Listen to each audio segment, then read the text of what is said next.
English tenses. Lesson number 7. Past perfect tense. The past perfect tense is formed by using the auxiliary verb, had, followed by the past participle of the main verb. It is used to express an action that occurred before another action or a specific time in the past. It helps establish the sequence of events in the past. In positive sentences, we use the auxiliary verb, had, followed by the past participle of the main verb. Examples: I had already finished my homework when she called. They had visited that museum before it closed. She had cooked dinner before her guests arrived. We had studied for the test, so we felt prepared. He had worked for 5 years in that company before he got promoted. In negative sentences, we use the auxiliary verb had not, hadn't, before the past participle of the main verb. Examples: I hadn't seen that movie before last night.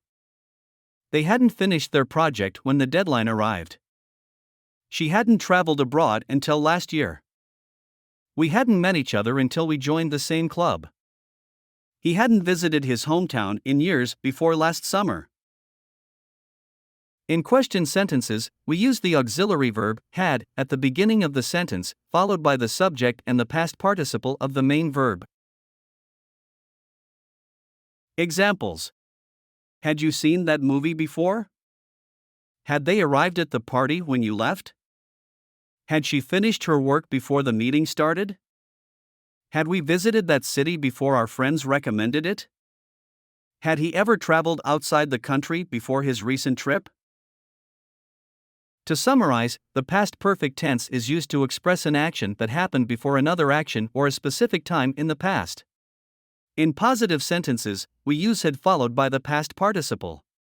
Negative sentences require had not, hadn't, and question sentences start with had.